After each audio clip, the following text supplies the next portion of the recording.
Take a deep breath. Oops, we did it again. boyspodcast.com, boyspodcast@aol.com, @boyspodcast on Instagram, tweets of boys on Twitter. There's just so many things. There's so many things. We're all over your face, social media wise. We're doing a special thing today. We did 2 episodes. We just finished recording an episode, and we're doing another one tonight. Yeah, we doubled down. We figured we'd bring the kiddos another cold coffee. It's been a while. Absolutely. Air some grievances, so to speak. Sure. Ooh, there we go. And before we get to our illustrious guest tonight, our very special guest, we have a few orders of business. First of all, thank you so much for listening. If you do feel so inclined, please give us a review on iTunes or Google Play. It helps us raise among the ranks of all the shows that contain the word boys. And there's a bunch. There's so fucking many. I've been happy to see, however, when I do a search for boys, just to see where we're at. We're climbing up there. Slowly but surely. Slowly, we're getting up there in like the Bodega Boys, all those other boys. Right. Boy fuckers, boy touchers, boy lovers, boy blowers, boy kissers, boy touchers. All I think. But how does it compare to girls? We're not quite at Lena Dunham status yet, but we're working on it. We're getting there. Slightly less annoying. Yeah. So we have that going for us. Slightly. And I didn't molest my little sister like Lena Dunham did. Oh boy. Well, I did. So topical. iTunes, Google Play Store. Sure. Give a review. Give a rating. Be honest. Donate. That again, you're reading my mind tonight, Josh. Donate. There's a little yellow donate, gold, however you want to. I'm colorblind. So to me, it looks gold. You know, the only color I see is green in many ways. I thought it was blue. Kind of a teal. We'll meet in the middle. Yeah. Also, I only see in 4 colors. We've started a Patreon. So that's a subscription service. You can, any amount you want monthly, again, $1, $5, $50. 50. And those increments. Increments of 50 cents, $50, 50,000. And last but not least, thank you so much to Patrick at the Lost Ogle for letting us use the Paramount building here. We have this wonderful, beautiful, warm, super inviting studio. It makes me feel legit. Yay. It makes this boy a man. And that's slang for legitimate, right? Yes. Right. Okay. Too legitimate. It's a long way from, the shed in the back. It is. And you know what? I'm not ashamed of that. No. I'm proud of where I came from. No, it was a nice little space for the time. But you know what? This is it. This is it right here, right now. And last but not least, this anthem. This anthem is sponsored by Boys. And this Boys is sponsored by Anthem Brewing. Anthem Brewing. When you want to slur. It's OK Pills tonight is on the menu. Yes, it is. It's pills all around. And it's a good one. It's delicious. Man. Anthembrewing.com. Thank you. You guys are awesome. Yes. Time and time again. I mean, Ben, especially shout out to you, man. Ben is the man. He's the shit. Nick he's the tits. Nick is the tits, Ben is the balls. That's what I like to say. That's what I always say. And also fatbison.com. Our friend Matt hooked us up with this beautiful hand-carved sign. It's over there. About to get one of those red Furs cafeteria meat lamps to put on it. Oh, hell so yeah. it'll glisten. Yeah, fatbison.com. Christmas is coming up. They make perfect gifts for dads. They really do. Right? Or moms. Or if brothers you have or sisters. If you have like a manly dad or a butchy mom, perfect gift. Like a hardwood, just... Oh, it smells good. It's heavy. It's wonderful. So. I thought about hitting Matt up about making one for my home. When I was a kid, in front of our house, we had one of those. We had a pretty big yard, and there was a front flower bed that had a post and then like a hanging thing, and there was a wooden sign, and it said the Montgomerys. Oh, beautiful. And I kind of want to get one of those and just hang it somewhere in the yard. Do it, dude. Old school. You got to get one of those lawn jockeys that's like holding the sign. Though. Yes. Yeah. Aren't those racist? Lawn jockeys? Isn't there a connotation that those little like racist lawn jockeys are racist? I don't know about the lawn jockeys themselves. No, they are. It's not racist to have one. They are in fact racist little men. Oh, okay. Okay. Yeah, they come to life. You're right. Yeah, mine held a different sign. Anyways, Boys Podcast episode 34 coming in strong like Bo Jackson.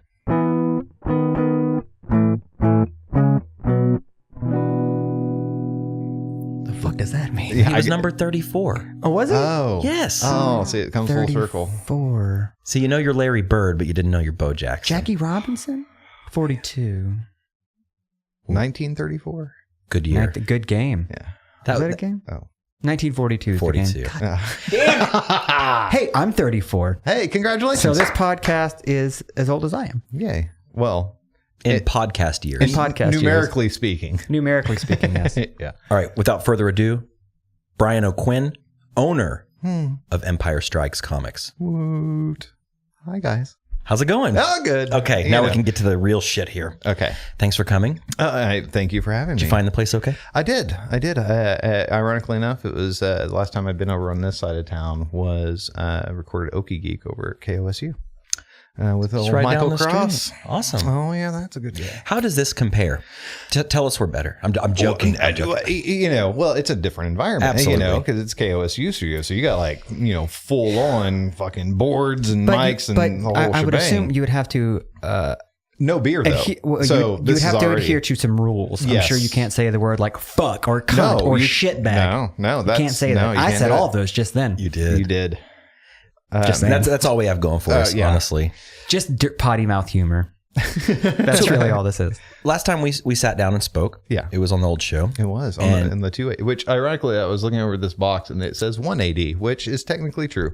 I know. I saw that box after 2AD was over, and I shed a single tear. Oh, I did. I was like, oh, that's me. That box, that box has my you're the name on 180. it. The 180. And then I sent it to Jake. Just, just to share. Oh, Jake. love him. He's going to be on the show soon. Is he good? Yeah. I haven't seen that guy in a while. We're going to have like a coming home, like reunion. like a collab. Yeah, I'm just gonna sit over here and do nothing. Jerk off. Oh. Well, what Like I else is always- new? What else am I gonna do? So, are you still doing your podcast, or is that? No, and we thought about bringing that back.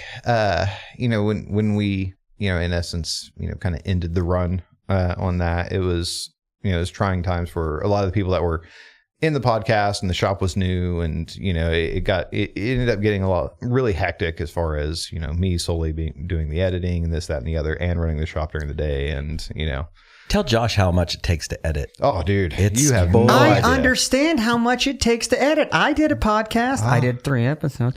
So, yeah. Well, But that's as far as I got because I didn't want to do all that. I didn't want to be in a Right. band and edit a podcast and then book a podcast and all that. It's I kid. You're very gracious to your co-host, and may I say star. I appreciate it. Yeah, that's true. It's a lot of work, but it's rewarding. Did you like editing? Oh yeah, I mean, other than listening to myself talk. See, I love it. I love it. And just like the oohs and the ahs and the ums and the what the hell am I talking about? I tend to ramble, so I'll go off on tangents. And Yeah, mine is. I'll lose my mine is concentration. Sure. I Sure. find myself saying Sure. sure. You do that like go for like sure. Sure. So I have to go in and duck that out. Yeah. Not really. Likes and I don't mind the oohs and ahs though. Like the ums. Yeah, I love when you do harmonies. It's like my highlight of the show. I used to edit those out, or if there was like some dead air. right. So, sometimes like we'll always be do that. talking. Yeah. and Fuck it. Let the zit show, dude. let it. Like warts and all. Well, when you'd have like a good 45-minute, hour-long podcast, and then 30 minutes of other just nonsense, cutting all that out, and then of course adding intro music and this, that, and the other. Yeah. And Or if you have a band on, you got to put a snippet of the band song in there Right. somewhere at the Yeah. finding the appropriate time to do that. Oh, yeah. yeah, I will say All that though, kind of the best, my favorite podcast that we ever did was the local artist showcase that we started. That was fun. the first one. I enjoyed being on that. It was interesting. There's a lot of dudes in a room though. Yeah. And talking about the shed was like way upscale compared to my coffee table in the spare room, yelling at a MacBook. Well, when y'all came on 2AD, there was like a lot of us in that room Oh, too. yeah. Oh, yeah. And that's kind of one thing we decided with this new show is like we're going to keep it one guest at a time, maybe two. Right. But any more than 4 voices, I found as this great editor that I am, that I found that any more than 4 voices, it starts to get kind of hectic. Yeah. And you can't tell the Confusing. voices Yeah. apart. Yeah. So Well, one of the things that I guess I've started doing at the shop is we'll do comic chat on Saturdays from like 1 to 3 or 4 or whatever, it's basically from 1 to whenever people stop, and it's just a chance to come hang out and talk about comics. I mean, there's no like, you don't have to pay to kick it or anything. It's just, there's so many people that come through the shop that are into so many different things. And it's kind of cool to have varied backgrounds, in the shop and talking stuff. And then, as customers come in, they can jump in on this stuff too. So it's like, all right, this is a cool thing. Like a free form. Yeah, exactly. That's cool. Very organic, if you will. Yeah. And I was, thinking about recording some of that and, throwing that up for, That'd be cool. I don't know if people would just want to listen to people geek out on. Kind of like that, what was that Kevin Smith podcast?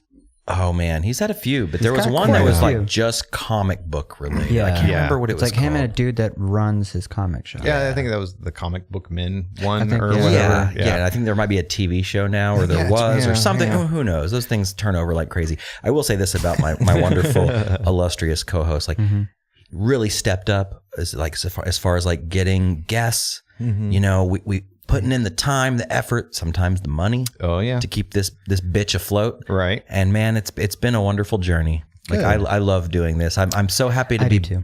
As a wise man once said, back in the saddle again. Back in the saddle. Man, what a great song.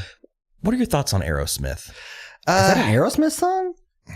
I'm back in the saddle again. See, when you hit it on the harmony, it's like, that sells it. For some reason, I think like Don Henley or Not something. not really an Aerosmith fan. It's like, I can appreciate the idea of Aerosmith. Right. The idea of Aerosmith is fantastic. They're like they are America's Zeppelin. Yeah. Looks Okay, yeah. like okay, Dream On. You could put it up there with a Zeppelin tune. Yeah. A ballad of a Zeppelin ballad. You could say that. Yeah. But then after that, it started getting like Love in an Elevator. Yeah, and- see, and after that, I'm kind of out, Yeah. It's like some of the classic stuff, cool, it's fine, but it's like the idea that you have when you picture certain bands. Like, primo example would be Kiss, right? Yes. So you picture Kiss and you're like, oh, those dudes look fucking crazy. And then you listen to it and it's like, what? That's no, it's like Incubus for that matter. Whenever Incubus first came out, I was thinking they were a metal band, and then I heard them and I was, that's not a metal band. Yeah, and you see like Brandon Boyd with like his shirt like coming off like he was in a Victoria's Secret commercial or something. Well, that's the thing. Well, Incubus is a weird one because their first record, Fungus Among Us, he had dreads, he kind of had a beer belly, and they were just like a funk. Yeah, they're like a funk metal band, kind of. And then he lost some weight, got some abs, Cut the locks. and decided like, let's just write these Started kind catching of some like, dudes. Started making some money. Yep. started surfing and smoking a lot of weed, probably. As usual. Mushrooms, probably, maybe. Well, a little of both, I'm sure. Their yeah. first album was called Fungus Among Yeah, Us. so I'm going to go with... he was probably already tripping balls. probably like always. Always, Yeah. But then you got Science and Make Yourself and We Which is a good band, but it's like unless that preconceived notion or what you hear, Right. the face value. Kiss of is a good one because without if okay, say you go back in time to before that first Kiss, before Kiss ever performed live, Right. and someone just gave you a tape or a record of Kiss, and you listen to it and you go, "This is dog shit." Yeah. because the music isn't that great. No. But when you tie that with the show, the larger than life personas Yes. of the characters. exactly, Yes. and then you're like, "All right, But then... give me a love gun, I'll take it." Right. And then the contrast to that is Alice Cooper, of course. Yes. It's like you hear Alice Cooper, you're thinking, oh, it's some chick or whatever. And then you see the dude, and obviously it's like, oh shit, this is awesome, Yeah. And so, there's always those contrasts. See, I really came around on Kiss. I used to make fun of them. Like, I always thought they looked cool. Oh, yeah. And I remember when I was very young. Yeah, like the Demon looks awesome. Gene Simmons is a bitch. I'm sorry. Right. And a terrible bass player. Yeah. He's a what some would call a shrewd businessman. Yeah. And Shrewd. Yeah. That's I'm the word. surprised Trump hasn't appointed Gene Simmons to something yet. They've got the same hair. holy shit. Except Gene's is like, okay, Gene Simmons' hair looks like if you made the Juggernaut helmet from X-Men Yes. and just made it hair and then just put it on, like, I'm sure it's just bald. And that's probably what it is. It's like, Oh, yeah. forms over his head. Do you think he like takes it off at night and sets it on like a head form? Yeah. Sprays it with a little black spray paint before he puts it back on. right back on. I'm going to appoint him Secretary of Rock and Roll. Yes. Oh, All right. I like it. Yeah. Oh, man. Yeah. I just had a hat idea. Make Kiss great again. Ooh. I'm wearing it. No, I couldn't even. But they would wear- have had to have been great beforehand. Dude, okay, I'm in the minority here, man. I'm super burning on I Kiss know, right now. I know, and I'm not trying to be like a Kiss apologist, a Kiss truther. Apologies. I'm not. Wow, I'm not trying to be a Kiss apologist here, but man, like I used to make fun of him, but I eventually went down this like rabbit hole and really got into him. And yeah, their music's pretty weak, Oh, yeah. but I think you'd have to be around at the time and like see the total package. Because at the time it was like kind of extreme. Well, okay, yeah, that was the whole shock rock, the dawn of the shock rocks, and so I can understand the appeal overall, but yeah, I don't know. Yeah. I still can't. The music is thin, Very thin. Very. and I bet live it's great. I think it'd be more of a usually visual anything thing, probably. Yeah. Yeah. Well, like Gwar. They're definitely showmen. Gwar's like it's a show. The But music's it's also good music. Yeah, that's true. So let's go back to the important band. I say, Good recent Gwar, not whatever. Good with air quotes. Yeah. But yeah, Aerosmith. A friend of mine and I were coming back from a road trip, and we were talking about Aerosmith and how there's this weird like nostalgia for Aerosmith. Yeah, it's weird. There's a group of 3 songs. Okay. There's Crying, Mm-hmm. Amazing, and Crazy. Crazy. They're all the same song. Yeah. They are, but they all kind of came out right around the same time, give or take. Yeah. And a couple of the videos had his daughter in it, and I think either 1 or 2 had Alicia Silverstone in it. A lot of them had Alicia Silverstone. Oh, yeah. But man, those 3 songs, we listened to those songs, and it took me back to being like a dirtbag kid watching MTV and like rolling the ween to those, like kind of nursing a little half chub for Liv Tyler. Well, and Aerosmith, they are an American staple now, because it's like, even if you're not a fan, you know their songs. Yeah. So You know the words. What's crazy about that, I mean, this is just, beaten over the head. Everyone already knows these facts. But Aerosmith was a band since the 70s. Oh, yeah. Never had a number 1 hit till Don't Want to Miss a Thing, which wasn't even their fucking song. Oh, no. That's so crazy. That is Your weird. band that long, what was that, 97? Don't Want to Miss a Thing? What was that for the movie? For Armageddon? Armageddon. Yeah, that's what it was. And that was their hit. And then I think they may have had some after that, like Pink or something. I don't know. And then, Do you remember like hearing Dream On for the first time? And his voice changed so much. Yeah. Like I didn't know that was Aerosmith. I thought that was like I thought it was Zeppelin the first time I heard it. yeah. I thought it was like and that's, Temple. What is it called? Temple the Dog.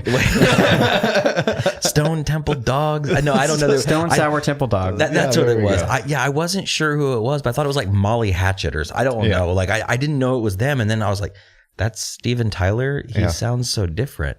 Which I felt like he was just totally aping Paul McCartney in that song. When he's like wailing, it sounds like Paul McCartney to me.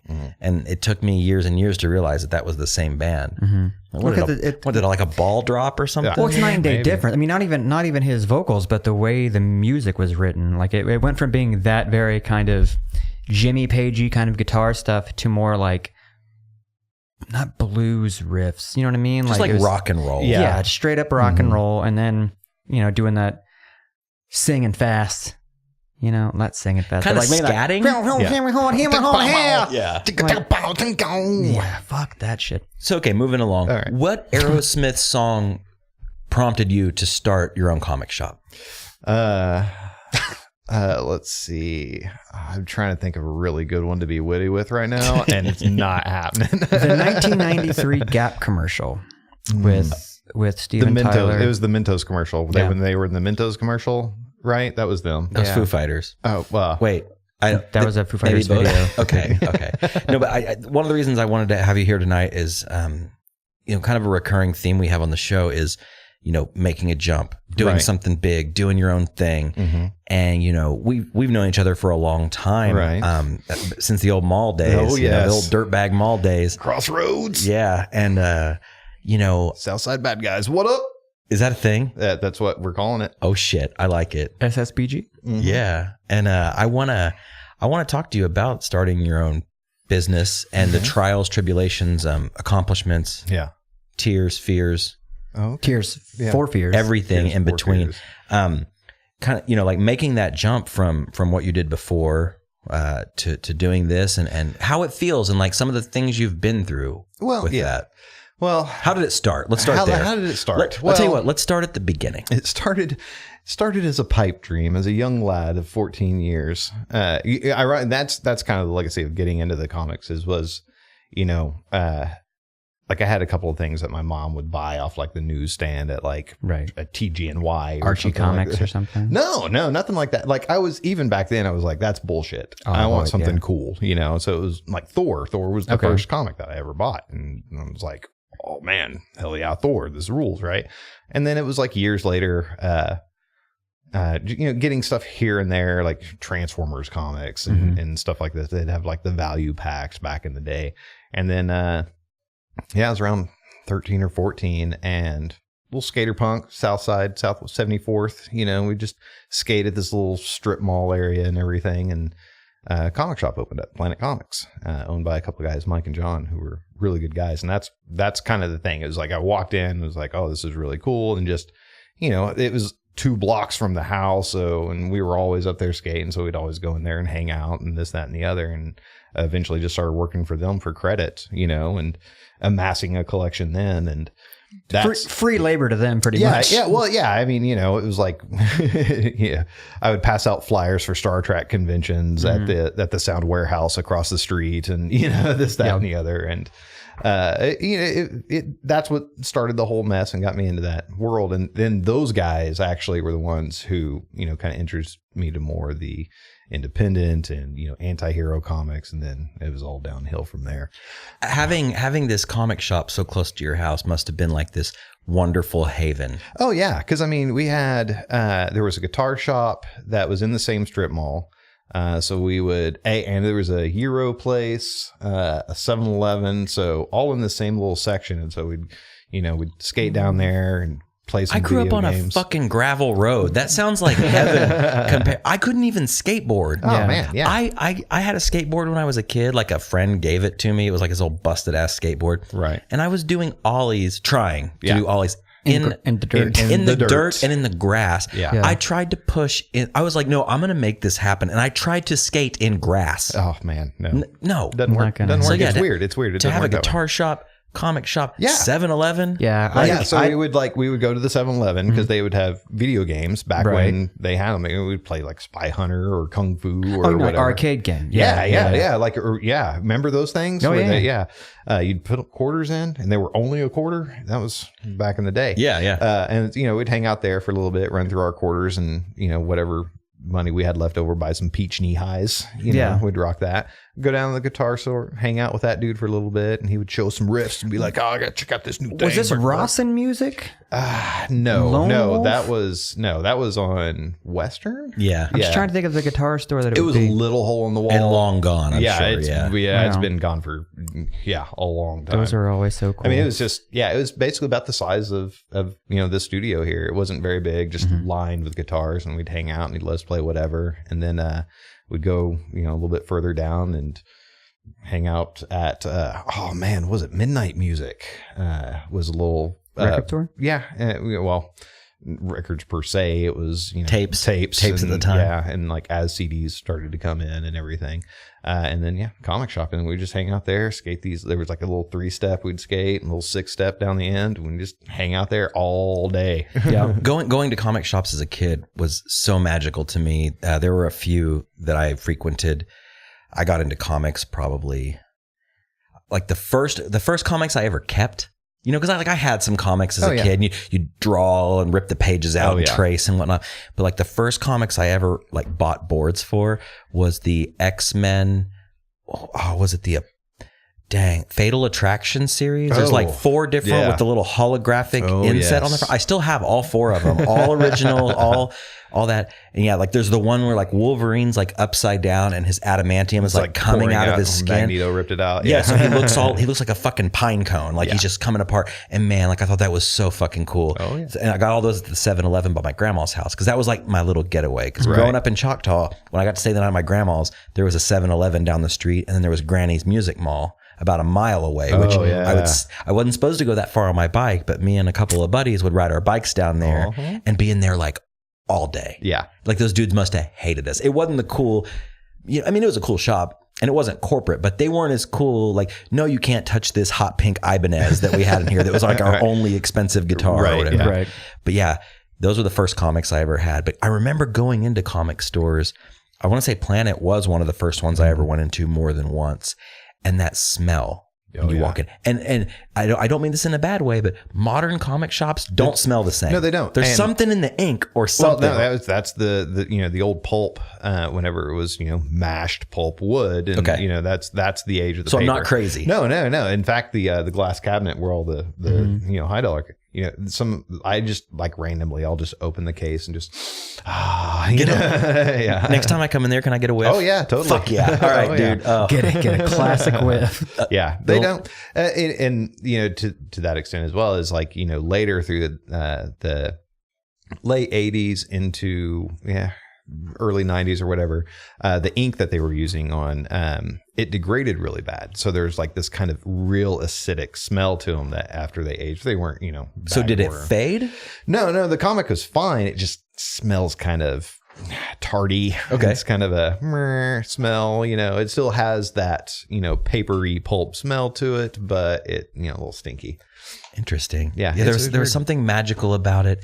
Going in and seeing, and you know, that was, man, in the 90s, like the comic boom was huge. Oh, Yeah, and that was the downfall. I mean, it was, you know, it was a lot of gimmicks, and I blame DC. They started the whole mess with the, you know, death of Superman. That's and like what the made black bag and all that shit. Yeah. And then Marvel followed suit. They're like, oh, they're making money. We're gonna say everything's a collector's edition, and you know. And I remember when I was working at Planet, it's like you would have one guy that would have a subscription to like, you know, 10, 20 copies of the same book, you know, Right. and it's like we would be getting boxes and boxes and, you know, just like, you know, selling someone stacks Of the like same comic? of the same comic, Just yeah. so he could well, sell you them. know, like 4 or 5 different series, but then you know, like variant covers, or no, just they didn't really have variants back then. So there were some incentives, but they were, you know, were higher in incentives and stuff like that. But for the most part, they're, you know, you might have a second printing of something, but you know, that'd be later on down the road. But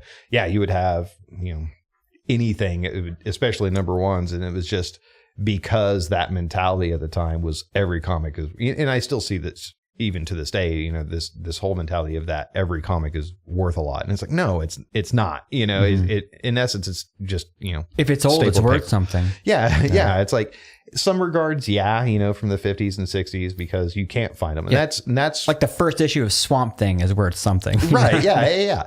But you know, nowadays it's an entirely different market. I mean, there is still, you know, low print runs and collectability and stuff, but you can't really find low grade stuff nowadays because the collector mentality is so strong after all of this time that, you know, finding a low grade like Batman number 150, New 52 or something like that, you might find one, but most all of them are going to be, you know, super high grades because of the paper type, you know, and everything. And the fact that people will now, you know, immediately bag and board something where That's what I do. Yeah. Yeah, my wife does the same thing. Yeah. One of the cool things, like I generally don't deal in like graded comics, like the sealed CGC stuff, Like know? in the crazy like plexiglass shit or the snap together deals. For me, it's more of a preservation to do that. But, you know, there's so many people out there that will just, you know, immediately buy a book off the shelf and then send it in to get graded. And it's like, okay, well, yeah, there you go. You've got this 9.8 of whatever, you know, and Now.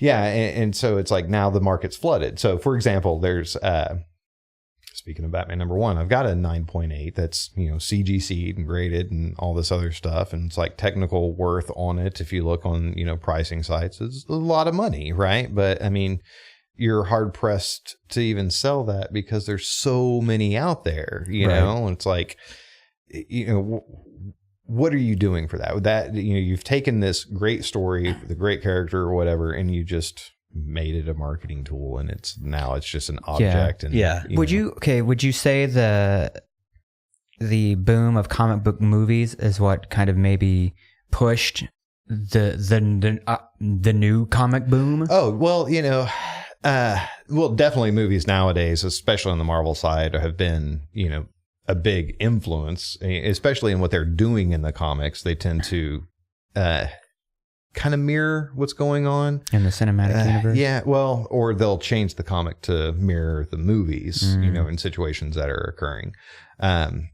Marvel, not so much. DC, yeah, like they just start, you know, they did this big rebirth situation, and the Suicide Squad series that started in the first issue, they basically just made the same team in the movies. And, you know, and it's like, that's fine, but I'm not a fan of the movie. I don't care about the book now, you know, and it's the focus, you know, it's like certain characters that they try to push and they try to market, which, can sell in big mainstream markets. Like, would Harley Quinn be one of those? Oh yes, very much so. I mean, the hottest girl to play a superhero. She's not even a hero. She's not super. She's just crazy. She's just a crazy woman, right? Yeah, she's a crazy woman. Murderous crazy woman. Yeah.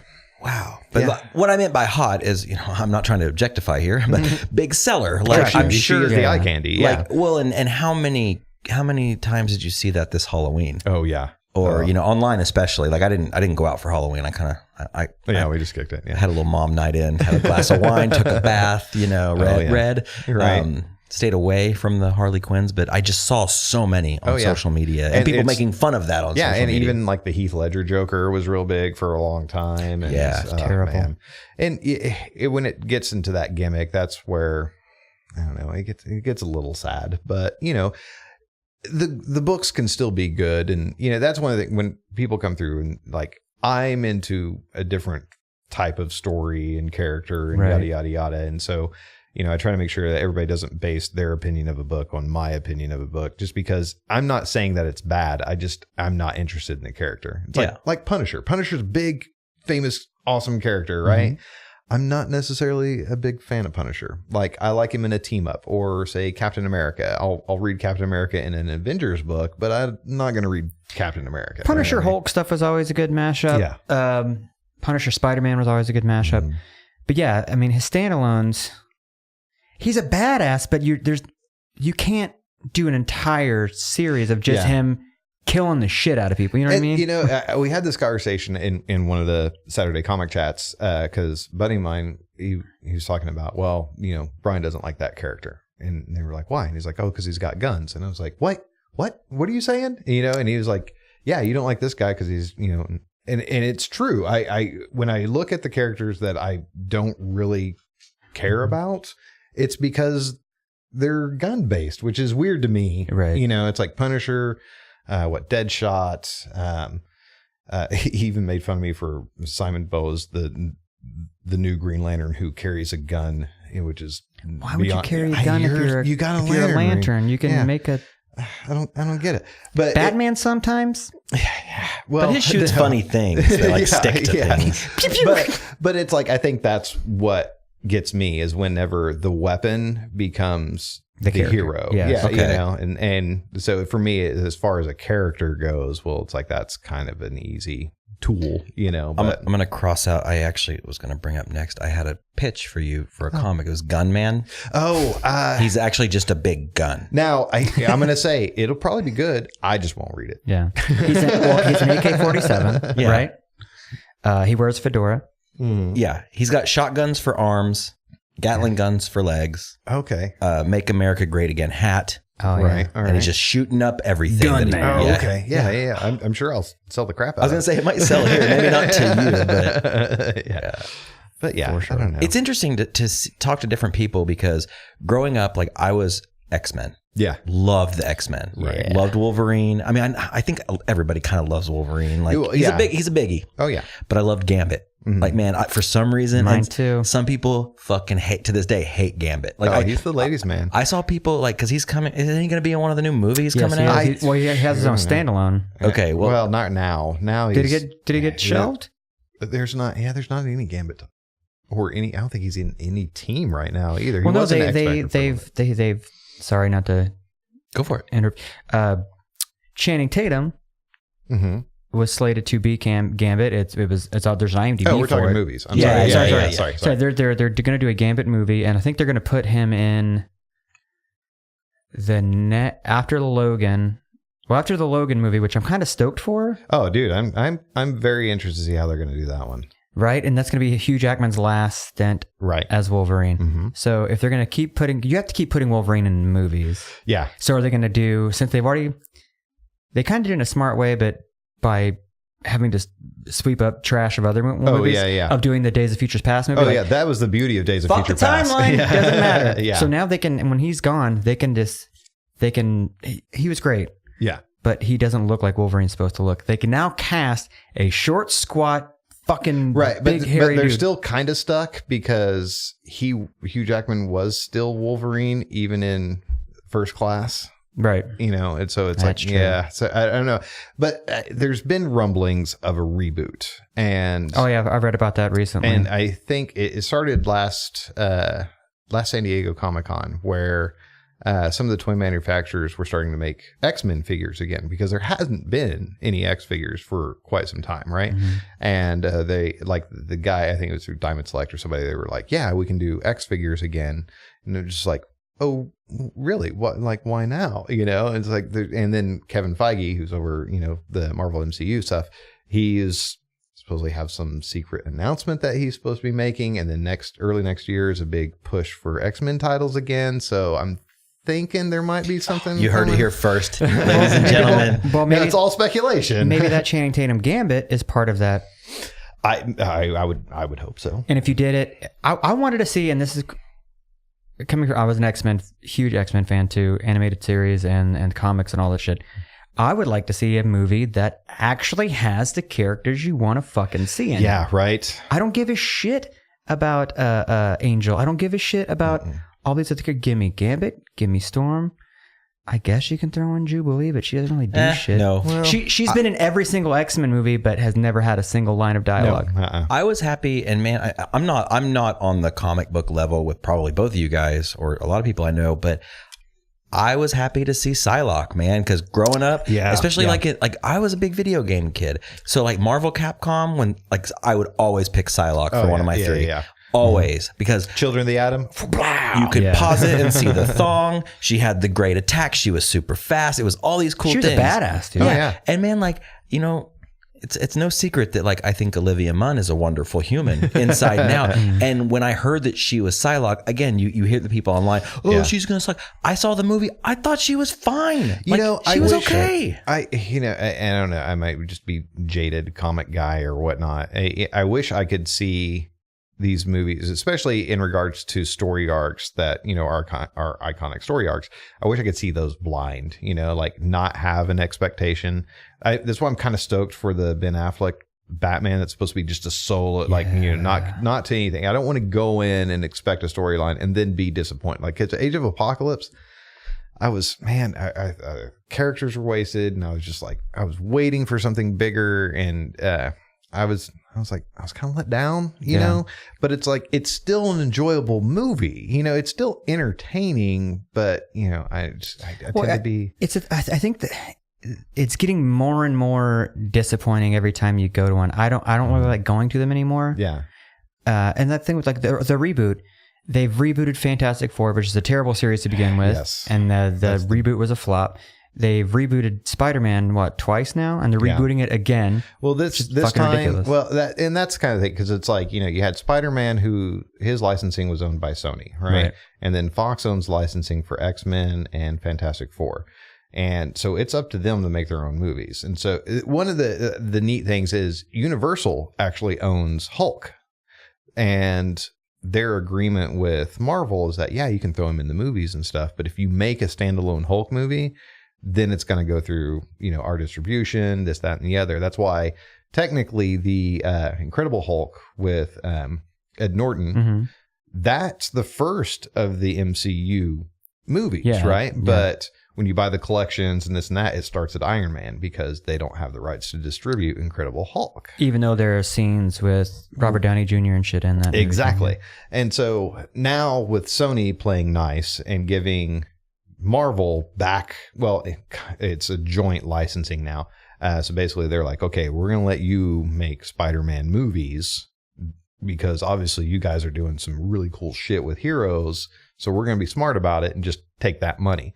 Fox is like, no, we got this. We know what people want. Oh, do you? Because not shit the bed. Shit the bed on quite, Which, you know, after all the Fantastic Four stuff, which they've got this mentality of, we know what you want to see. And it's like, okay, you know, those movies did horribly, right?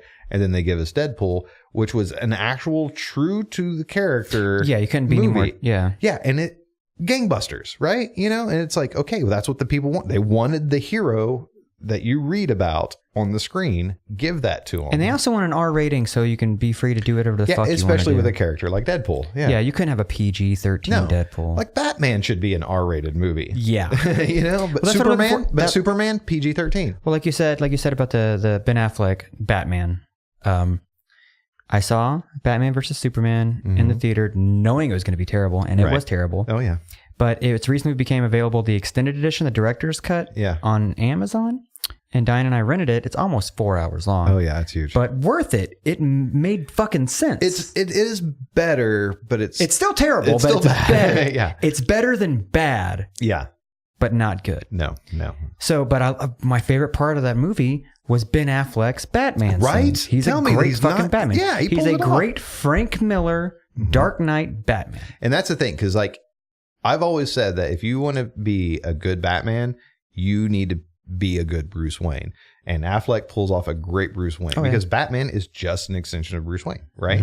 It's not like Spider-Man where you have Peter Parker and then you have Spider-Man, which is Peter Parker being free to be whoever he is behind a mask, you know, the person that you would be when no one's watching, you know? And so it can't work that way. And that was, you know, it's like Tobey Maguire was he was a better Peter Parker, not a good Spider-Man. Andrew Garfield, better Spider-Man. Too cool to be Peter Parker, you know. You're too fucking handsome to be Peter Parker. But yeah, he pulled got abs. abs. Yeah, and you know, it's little things like going to Frank Miller Batman he only says what he needs to when he's Batman. He doesn't monologue and go on and it's like in Suicide Squad.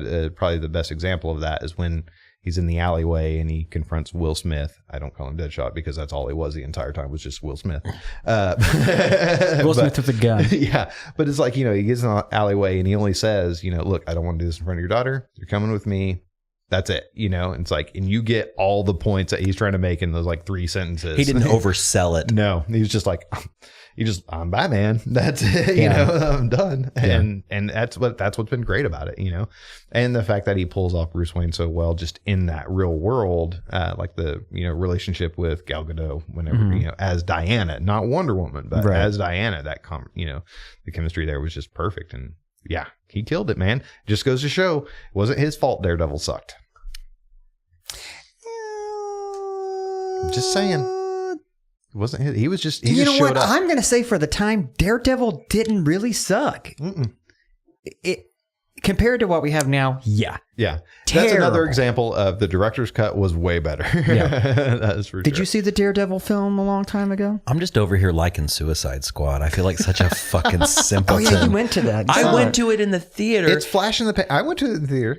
Visually, I just thought it was beautiful. I got the plot holes. Looks I got great. the bad dialogue. Yeah. But like visually, it was wonderful to me. And Erica, my wife, and I, we both loved it. But having said that, we're not big comic movie people. And that's why I would love to be able to go see these and not already be a fan of the comics. I had zero knowledge of Suicide Squad. Yeah.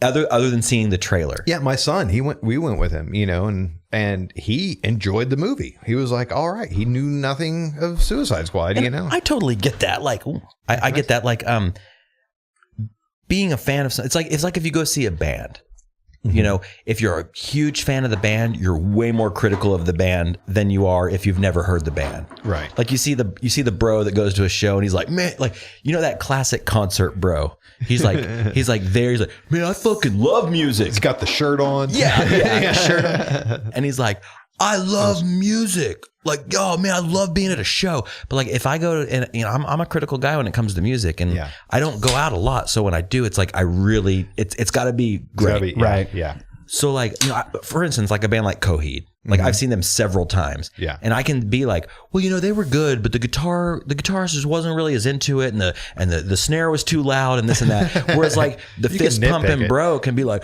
I fucking love live bands, dude. That's me in the comic movie sense, you know. Which I felt like the people that made Suicide Squad, like they were just trying to appeal to the most mass audience. They were more than any other comic movie. That's the thing with that too, is, you know, they did test markets on 2 different types of trailers. So they had David Ayer made a trailer, and then they had this other company make the funnier lighthearted trailer, right? And then they showed it to test markets, and they were like, "Hey, which one do you like?" And they were like, "Oh, we like this funny one."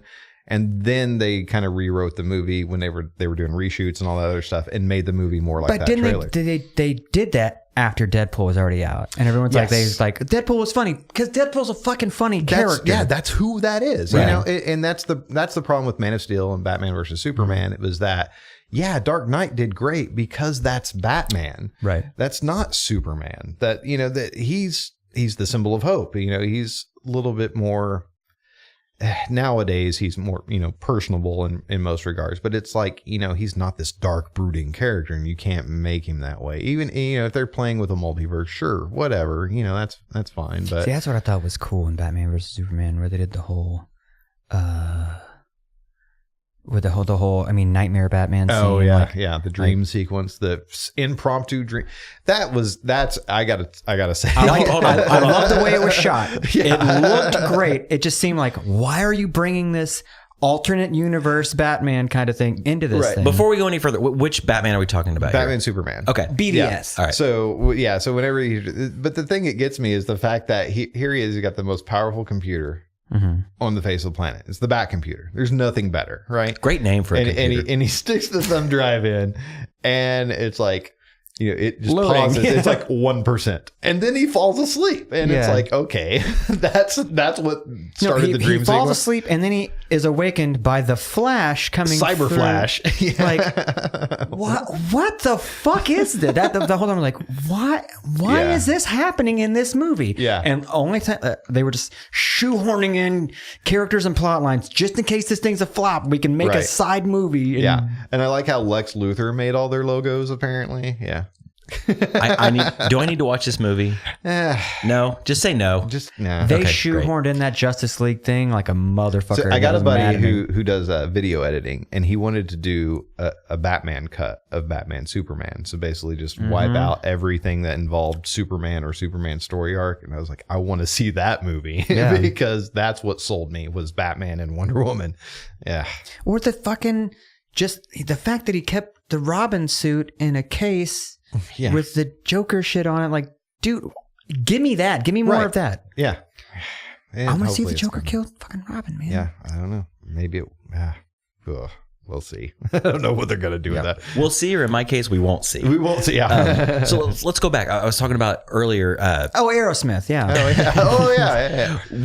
What is Batman's favorite Aerosmith song? Let's see. Just kidding. Crying every time he thinks about his parents. I don't want a batarang. Anyways, you were waiting for that. I have so many puns. Earlier, I was like, I was like, did the Flash show up on a flash drive? Anyways, they did actually. So they did. X-Men was my first big comic that I ever kept. And then after that, it was like Spawn. Oh, yeah. Spawn was the biggie. I still have my Spawn 1 through about 15. Oh, dude. I got a buddy. Worth about 15 cents, probably. My buddy Corey is collecting as many Spawn #1s as he possibly can because there's like a billion of those out there. He wants to fill a short box with nothing but Spawn #1s, and he's like 3/4 of the way there. That would be a fucking awesome prank. Yeah. Dude, set up a hidden camera in your shop, borrow Corey's Spawns, and be like, rare comics, you know, Spawn #1, and put like $500 price tags on every one. Anyways, man. Okay, so I had X-Men.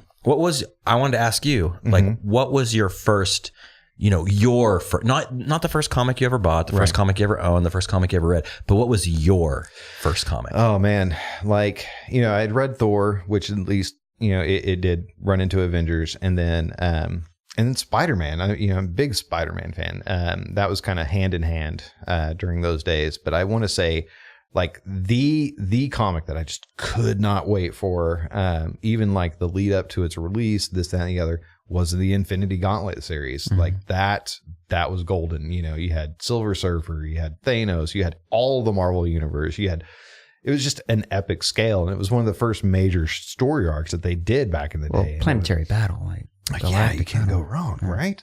And so, like, you know, the whole concept of the Infinity Gems, everything that led up to that with Thanos Quest, and that's my jam. And even to this day, you know, Infinity Gauntlet, hands down, that's my jam. What was yours, Josh?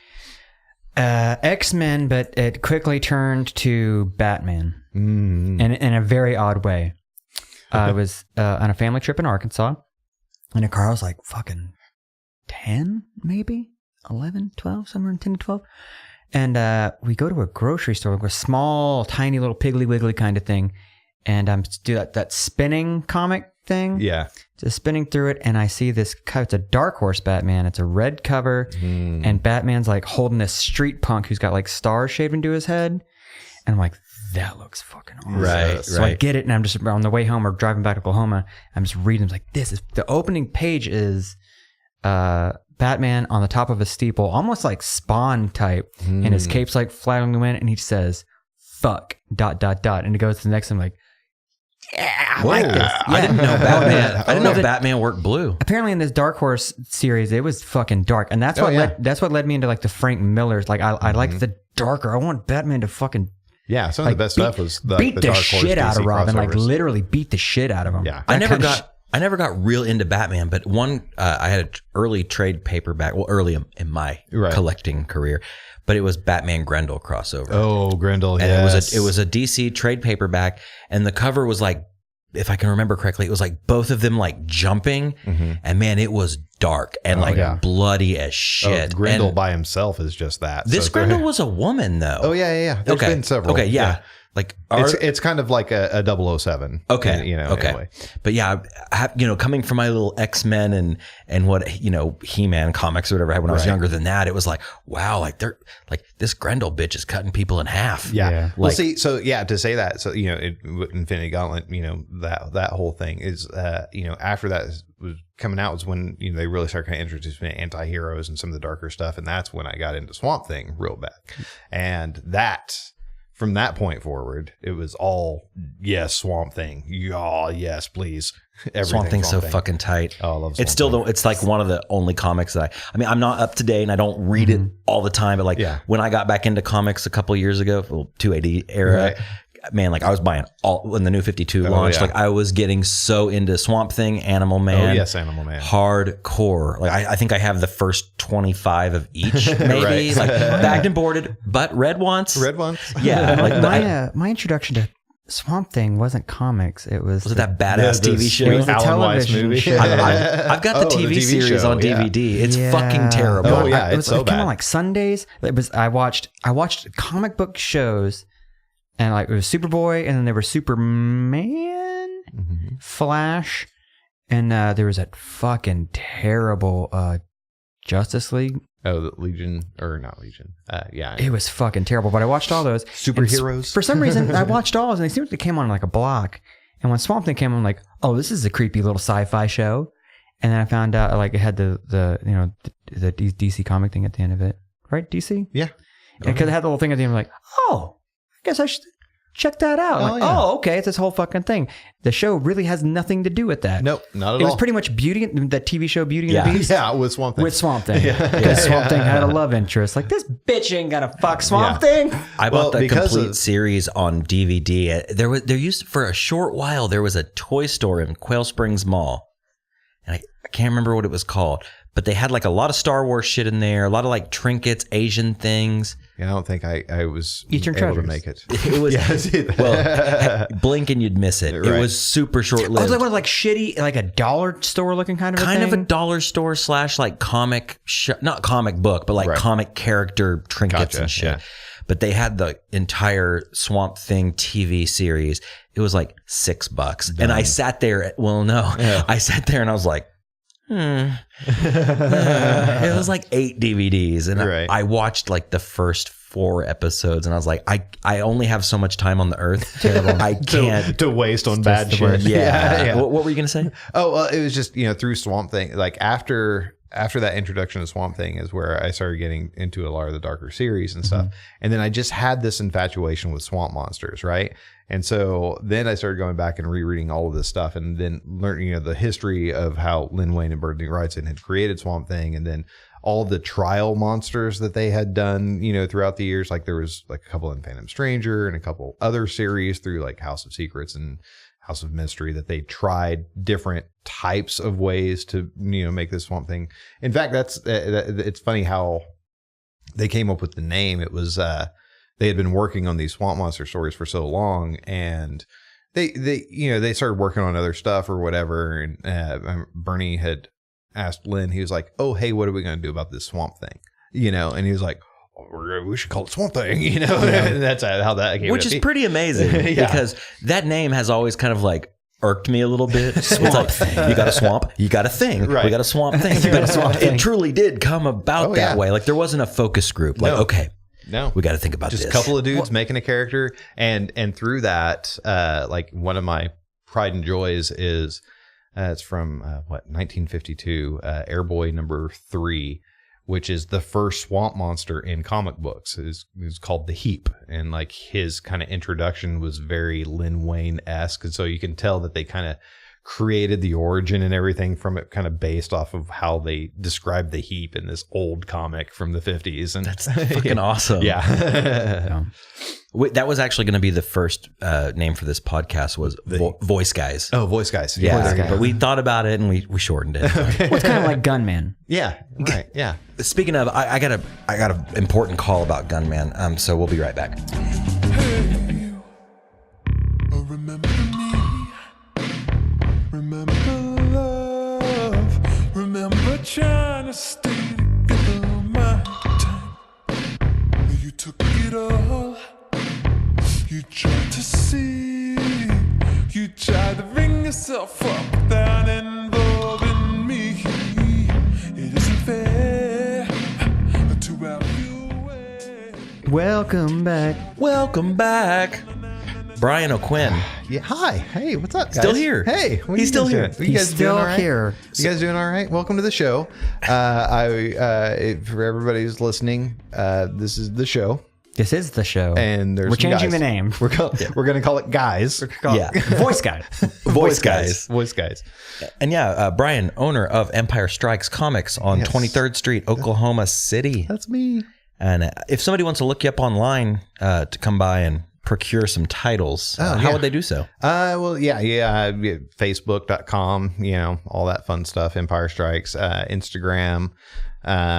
That's pretty much the gist of it. You can, Google Empire Strikes books and find the place. We're a little hole in the wall. It's kind of a glorified newsstand, which I kind of prefer. Growing up, that was my comic shops. They were, newsstands and they were solely comics, a lot of shops nowadays, like toys and games and all that stuff. And it's like, I like comic books. You have a really cool location because it's right down there. There's a lot of development going on. Yeah. Down uptown, 23rd. We're 23rd and Dewey, which is basically right where Big Truck Taco, Pizza 23, Orange Leaf. You're right there. Yeah. Get you a slice, get you a back issue. Well, you got Tower Theater pretty much across the way, about to do some stuff maybe. There's Bunker Club's opening up over there. Punk bars down the road. Got a buddy who's opening up another bar down there. So that's right. It's gonna be. I've been seeing the construction on that. Yeah, there's lots of stuff coming. Lots of stuff. Stuff coming. I'm glad you brought that up about the glorified newsstand. We all grew up buying our comics at 7-Eleven or a newsstand. Literally, like spindle racks. Yeah, yes. In the corner, in which the my dark spindle corner. rack doesn't spin. Just FYI. So it's just a rack. It's just a rack. It's a tall, skinny rack. So I have a question for you. Have you ever thought about getting into selling to me, I'm in a D&D group, right? Okay, and we go play at Game HQ on the South Side. Every once in a while, we kind of have this like rotating host, deal. Like some weekends we do it at my house, some weekends we do it across the street at Jake's house. Sometimes we go down to Game HQ, and man, like they have Friday Night Magic. Yeah. And they fucking sell the shit out of this stuff. They do. Now you have to deal with the people and the crowd and the cleanup. But I was wondering, pizza as a fart smell. Pizza fart smell. But as an owner, have you ever thought about diving into either like Magic or RPGs or like having like game space? Because man, that shit is hard to find. Yeah, well, especially with my shop. I mean, I don't have a whole lot of room for any of that stuff. And none. Yeah. Virtually, you can put a tiny table with 4 chairs. Yeah, right. We can all hang out and sing Kumbaya. You can come in and play solitaire if you want. Right on a computer. No, and that's the thing is like I don't want to go into a route that, into a different territory where it separates what the shop is. Right. It's a comic book store. And don't get me wrong, I think that's super cool. I was just wondering if there was ever any plans or were there ever any plans to like branch out? You know, if it happens, cool. You know, there's things I would like to do, but it's, you know, stuff that really kind of pertains more into my interests. Like, I'm not really into Magic. You know, I'm totally down for a Dungeons and Dragons game, but you know, you're hard pressed to really find those nowadays, especially where you don't have to DM. But regardless, True. That's been kind of the kicker we've been trying to put together. But yeah, nobody wants to DM. But you know, could I introduce you to somebody I know? Okay, you're looking at him. Oh yeah, just saying. He's a DM. Then yeah, we can totally do D&D at the comic shop. I mean, I'm totally cool with on, that. But wait, is this like on fucking mic? On mic? We could do. No, we've talked about that, like It's doing a D&D podcast, Like Harmon Quest. like Harmon Quest. Yeah, I was gonna say that's awesome. well, like Harmon Quest minus the animation, Right? Yeah, yeah, it and would be. humor, wit, Yeah, we can entertainment, totally do that. all that stuff. I'm down for that. But That's our new actual podcast. Let's do it. Yeah. We'll call it Dice Fellas. Yeah. Yes. Dice board paper stuff. Yes. Damn. Die Boys. Boom. Oh, I like that. I like that. Or Yeah. boys, but the O is a D20. Ooh. Oh. T-shirt design. Damn, Dude, see? yeah. Oh my gosh! All right, geez, all right. Man, I'm so glad you're on.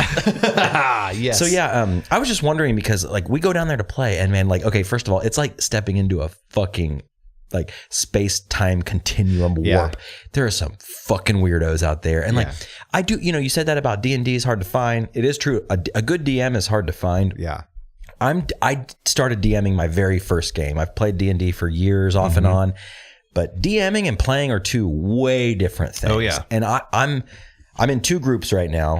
One group, Jake actually is the DM, and man, talk about a fucking great DM. Oh, nice. Jake's like the DM of my dreams. Dude, that guy, I could see that. Yeah. Wonderful. He crafts a story. It's intricate. It's deep. It's funny. Yeah. Entertaining as fuck. And that's one group I'm in. And then another group I started with Josh and Matt and Jake, and then another guy from our group. And I'm DMing, but I'm running like the starter set because my first time DMing. It puts it all out there on the table. It's super easy. Yes. And I'm not a born DM. No, Like, I'm not. And I got to say, you know, this whole 5th edition stuff has been perfect. It's fucking wonderful. Yeah. I, you know, be elitist all you want, but this has been the best thing that happened to D&D. Dude, 5e fucking rules. Yeah. We were doing 3.5 in my old group years ago. Yeah. And it was cool, but it was a little rule heavy. It was a little confusing. 5e just made it so easy. Yeah. And I think that will breed a new class of DM. Yeah, and that was the stuff back when I was a kid playing D&D, it was more like it wasn't so convoluted and, you know, and everything. And that's what drew me to it. It was like, okay, you know, this is something I don't have to invest my entire life on and you know, in order to figure Spend out. the next 10 years playing this fucking game. Well, before we were doing 5e D&D, Jake and I, we were doing Shadowrun via Roll20 online. Yeah. And you want to talk about a hard fucking game. Oh, that game is fucking ridiculous. Oh, yeah. Like there are times where you're rolling like 25 D6s and have to count them. Why? Because nerd. Yeah. Because fucking Asperger's. That's true. basically. Like, because whoever wrote these Asperger's. books were on the spectrum somewhere. Right. And Definitely. seriously, like, yeah, count the fucking fibers in a carpet and then roll for each fiber. Yeah. That's what it feels That's like. exactly what it's it terrible. is. And I don't mean that in a shitty way, but that's how crazy deep it is. You know, 5e's great. You know, it's funny that my wife and I we started a game, you know, with the kids, and of course I had to be the DM, and it was like, I can't do this. I just want to play. I don't want to do all this other. You know. I don't want to do the homework. Yeah, right. let the I just kid wanna be the play. DM. Yeah, Oh, right. fuck that. It's a man's game. Probably got a better imagination than my True. jaded old brain. True. And then the potato monster came out of the swamp and now he farted. Yes. roll for strength of fart. I say that though, but Josh can attest to this. The game that I am DMing, the goblins at the very beginning, the very first, Oh yeah. they were very flatulent, and I just goblins. I threw that in Fart there. goblins. Like they farted and their farts hurt you. Yeah, like it was fun. It's my say world, that, damn it. You know, it's like I was trying to piece it together, and so like after that campaign, it was like, okay, you know, you could either go down, like search the area to find the secret path, or you can just move on to the town. And they're like, yeah, you know, it's been an hour. We'll just go to town. And that sucks as a DM. Yeah. That I was like, all right, cool. We're gonna go down this path. I'm gonna take you. I've got this grand story. Nope, we're ready not to going go. there. Yeah. No, we're gonna go here. I'll call it group number one I say advanced loosely is the advanced group, but it's like Jake will write these huge stories with these arcs and characters, and everybody in the group's like, we're going to go to the inn. We're going to go to the pub. We're just going to hang out. Yeah. We're going to go drink. I'm going to roll 20 for this beer. Yeah. It's like, Jake's like, no, there's a magical world of runes and secrets in here. Yeah, I want to go fuck a winch. Yeah. Does the barmaid have nice titties? Yeah. It's like, no, of course she does. Like, She's fictional. She's in my imagination. Yeah, it's like, I wrote this, of course. She's got 4 of them. But I do think sweet. I mean, I've only got 4 hands, but I think that D&D is making a comeback, like with Stranger Things and things like that. I feel like D&D. That's why my kids wanted to play. It was because we Really? watched Stranger Things. They asked what they were doing. They kinda knew? but Okay. they never really saw somebody actually playing, you know, so they just through ET, you know, because obviously I raised my kids on the classics. And so, As you do. But the kind of like geek, you know, pushing up my glasses side of me is like fucking like Taurus. Yeah. Like Taurus. I've been playing D&D since I was like, 15. Yeah. Like this will come and go. However, it does any kind of push in popularity. Like same with comics. comics and everything. More good stuff comes of that than bad stuff. Oh, yeah. Like, that's just more used manuals at half price that I can buy, Oh, like, yeah. That's the same thing with a lot of shit that comes to popularity. I mean, same thing happens with music. I mean, like we talked about Aerosmith and Kiss and all that shit. But like The good stuff. Pop punk has there's been a resurgence of that, and it's gonna come and go. Like everything's gonna come and go. I guarantee you, fucking new metal's gonna come back around. Oh, yeah. It already is, dude. Is it really? Oh, there's man. there's this brooding. Ask Austin Tackett about it. Like in the hardcore scene, there's kind of this brooding nod to new metal that's like rising back up. Oh. Like even as far as like fashion, like the big pants and like dreads and Mule kicking. Ibanez 7 strengths and stuff like that's all. And platform shoes or platform boots, I guess. We could talk about shoes for a while All right. because we go back. Like the Adidas Superstar. Man, I rocked those, dude. You mean shell toes? Shell toes. Well, the Superstar was like a modified modern shell it was toe. with like cushion and it Like an was arched it was sole? kind of like a 3/4 And ankle. and the shell was bigger, right? The toe.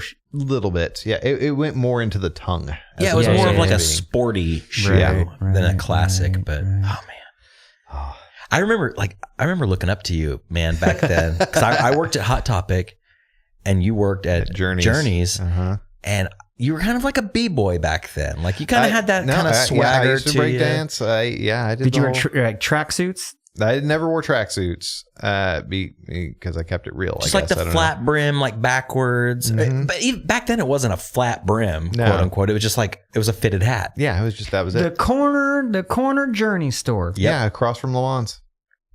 Were you management? Oh yeah. I think Oh, I may have turned in an application to you. And the application looked like a brochure. The old Journeys applications. Maybe. That's we were going way Was back. it like a trifold, like a It was pamphlet? a trifold pamphlet, and you Okay. fill it out, and then I got an interview, and it's like, I'm not working on fucking commission. Fuck that. Yeah, I can't- that was the bane. I cannot deny back then, like working at Hot Topic was like the coolest fucking place to work. Which is funny. They wouldn't hire me there. Really? Like Sam, wouldn't hire me. Oh, Sam Snowbarger. Yeah, wouldn't hire me for Hot Topic. Dude, I got lucky because I was a fucking nerd that grew up on a dirt road. I was skateboarding in the grass, Yeah, fucking picking my boogers, jacking off to Gen 13 comics. I was I was a nobody back then. And I remember going there and it was around the holidays. I was temporary help when I got hired. And they had these mass interviews. And it was like a circle of like 30 people, or maybe it was 20, maybe it was 10. It was a lot of people. And it was like, I made the cut. yeah. Oh, I made the cut. They're calling me back. And then before you know, I was working there, like I was folding like Marilyn Manson t-shirts, and I thought it was so fucking cool. Oh, Which I mean, man. at the time I was. With Reagan. Yeah, Reagan was working back then. Oh too. yeah, Reagan, Christie. Christie, yes. The girl I worked with there, you probably remember Tracy. Oh, Went on to become a dancer. Yeah, she was a little, Yeah. Dancer. She was a dancer. She was something else. There was a lot of something else's that worked there at the there time. was plenty. though. Oh, there was plenty. But boy, as a Story, yeah. young virgin, it was great. It was wonderful. See, we didn't have that. Like at the Penn Square store, it was Sam was there. I mean, because that was his store. Right. And then Ellie, who hired me, and Ashley. That's where I met Ashley Smith. Was there? Small I world. had a huge, I had a Hot Topic crush on her, and then I was like, oh, she's cool. And then that's how I met Jesse too, was through that. So, bam. Yeah, oh man. But yeah, that was pretty much. That seemed like all it was there. And then like there were randoms that would come through. Mm-hmm. Hot So yeah, I Topic. floated all over across. It was like what, Subway, and then as I was working at Journeys, I was working at the tobacco store and at Babbage's. Oh, the tobacco store. Yeah. Dude, and I Tobacco went on shop. to work at Babbage's after you had left, I believe. I think No, I was still there. I just went to a different store. that's right. Yeah. Oh my God, dude. I fucking forgot about that. I went to the remember- one across the Funko Land across You whenever guys they saw, bottled. you guys saw a lot of Doom at Babbage's? Oh, you was know a- it. My time there was a little post Doom. It was Xbox had just come out. Oh yeah. So it was like Halo, Brute Force, the first Forza. Yeah. Man, dude, I'm glad to not be in that like retail zone anymore as far as like working for a big company. Right. Yeah. But like, dude, I remember working at, I guess it was Babbage's when I started. Right. And Babbage's they- was by the Chick-fil-A, right? Yes. Okay. And then it went to GameStop. Right. But After then they bought Funko Land. they bought Funko Land, and then that's and then no, yeah. So they bought Funko Land, then they bought EB, and that's when it came to right. GameStop. I remember being, so I've had many mall Corporate jobs. video game history. I've had many mall jobs, but I remember being like this, 22, 23-year-old like mall dirtbag. Oh yeah. Like smoking pot on my way to work, like in the Crossroads parking lot. Like I can say that now, right? Sneaking out to that big dumpster area up front. yeah. Dude, yeah. Was that the one with the box crusher? Yes. That was just the funnest thing. You'd stand back there. No, guy dude, would the just- funnest part about working at a box mall crusher. is walking through the corridors. The we employees didn't, only. we didn't have much in Crossroads regards to didn't have corridors. that. You didn't have those? Penn Square There did. were, Oh, but Penn Square does. I fucking love there that. Those- were corridors, but it was only like certain, like Chick-fil-A had access, Right. for their shipments and stuff. But yeah, there was. Like Hot Topic just had a tiny back room. Oh, it was the tiniest. It was like storage closet sized. and you get on like a ladder to get to the stock, right? Yep. Back stock. Fuck yeah. Yeah, I remember just like smoking pot and going into the video game store and like just being ripped. Oh yeah. And like, opening the old chain like drawbridge in front of it. Yeah. Yeah. And then like I got to hang out and just fucking talk about video games all yeah. day. And like, I didn't make shit, but as a 22-year-old, like that was fine. That's fine. Like, I was Totally living fine. at home. Yeah. Like whatever. Your paycheck was basically going to the store anyways. Yeah, exactly. Dude, you had to pre-order like everything. Oh yeah. But yeah, it's fun to look back and think about that because like life was simpler back then. It was. I mean, Did you make money on pre-orders? If you pre-order it, you No, it was just like sales stuff. It's like, oh, you got so many pre-orders this week, so you get a gold star. yeah, you got a smiley face Yeah. sticker next to your name. You get to keep your job another week. Right. Yeah. It was crazy though because I got hired there part-time, seasonal, always with the seasonal, and I just had that staying power. Oh yeah. Like I'd always be, they always keep like it would be like right after Christmas, like, hey, yeah, you want to work here? yeah. Yes, Yeah, of I course. am working here, and I would like to still work here. I like money. Right. Money is I love, good. I That's love when good. we went to go visit a friend and he was telling us his story about not working at the mall anymore. And it was, he got hired seasonal and they bring him to the office and go, it just doesn't really seem like you want to work here. And he goes, I didn't know. No, I was like, let him no. go. Like, yeah. But you get on seasonal at a place you really want to get a job because that's how you get in. That's the Hot Right. Topic, got Oh, in there yeah. that way, got in PacSun the same way, which is now like a douchebag bro store. Oh, dude, totally. And you do that and you work Then hard. Zoomies And then, is like the new PacSun. yeah. I missed. Oh, yeah, I missed Zoomies the old is. days. Zoomies, a buddy of mine's a manager at the Zoomies in Penn Square. And working for Zoomies now is what it was like to work at PacSun in like 2004. Oh, All right. So, but that, like Zoomies is the new like Hot Topic job. right. Because Hot Topic now is fucking ridiculous. Oh man, you can't even move in there. so Like I have to tiny. take my Dude. kids in there, and they're like, "Oh, I want to look at this stuff." It's like, dude, I get claustrophobic the moment I look at Hot Dude, Topic. for real. Like Yeah. you walk in there, like we're all like, medium-sized fellas. Yeah. You're a little taller than I am, but like I couldn't imagine being like a big fella going in there. Like, And a lot of them are. Yeah. well, Yeah. yeah. You can see. Have you been to the Hot Topic at the outlets? It's more spaced out. There's one at the outlet. There's Yeah. one at the outlet mall by my house. There is a Hot Topic there, and yeah, it's bigger, but It's a giant clearance section and then there's shit on the walls. the worst one is the Quail Springs. It's like on that little angle area, Oh, yeah. third floor. Oh, That yeah. shit That one is weird, yeah. tiny. Like it is so small. It's a closet. Oh yeah. It's like that Journeys. Whenever I'd have to work at that Journeys, it's just like, it's like 3 feet deep by 5 foot wide. Yeah.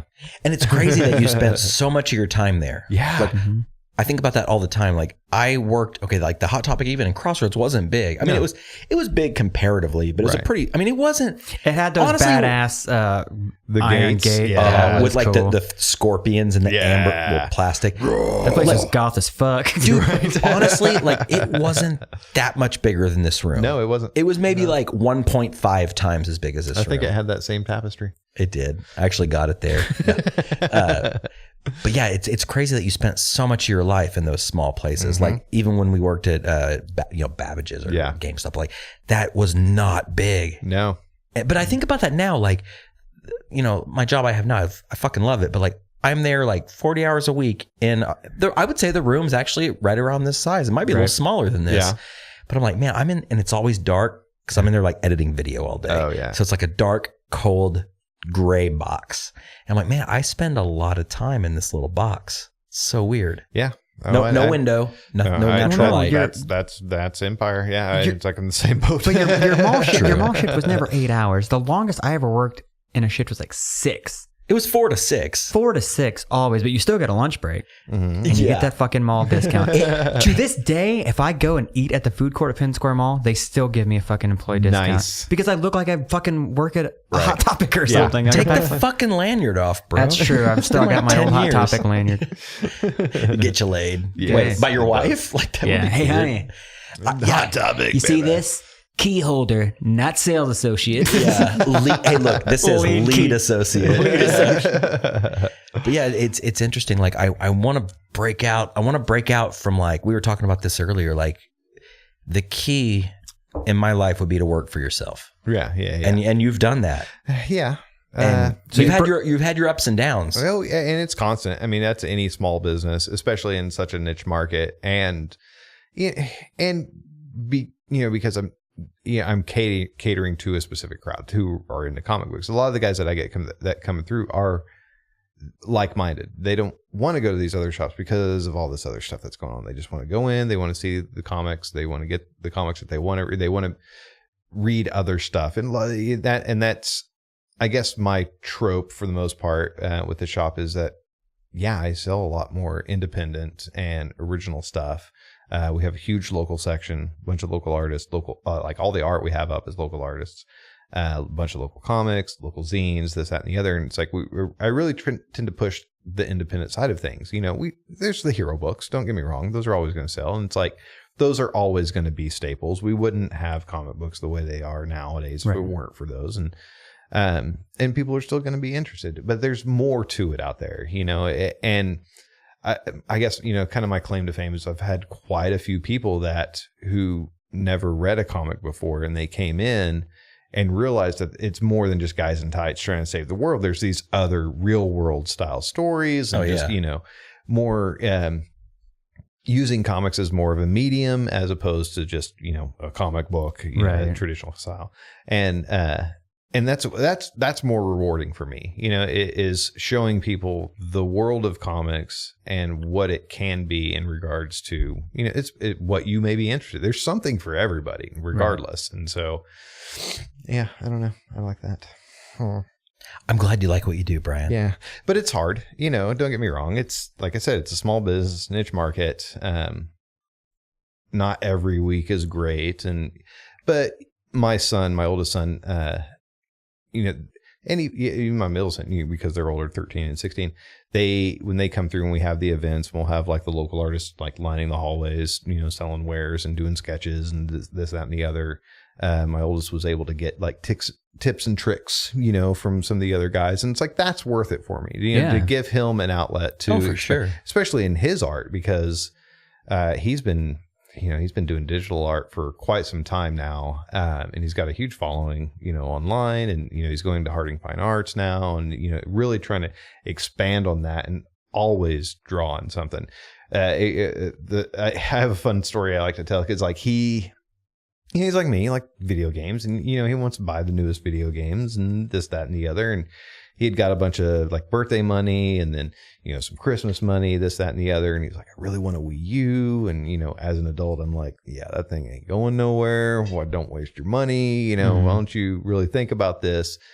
maybe you should get a Wacom tablet since, you know, you want to do digital art. And he thought about it for like a good couple of months, and he was like, hey, can we go get a Wacom? I'm like, yes, we can. Fuck yeah. And he's been on it legit every day for the past year and a half. That's got to make you like That's so awesome. proud. Oh, dude, it's awesome. Yeah. You know, and it just to see the things that he's done, you know, he'll sell prints through the shops whenever we do, you know, the events and things like that.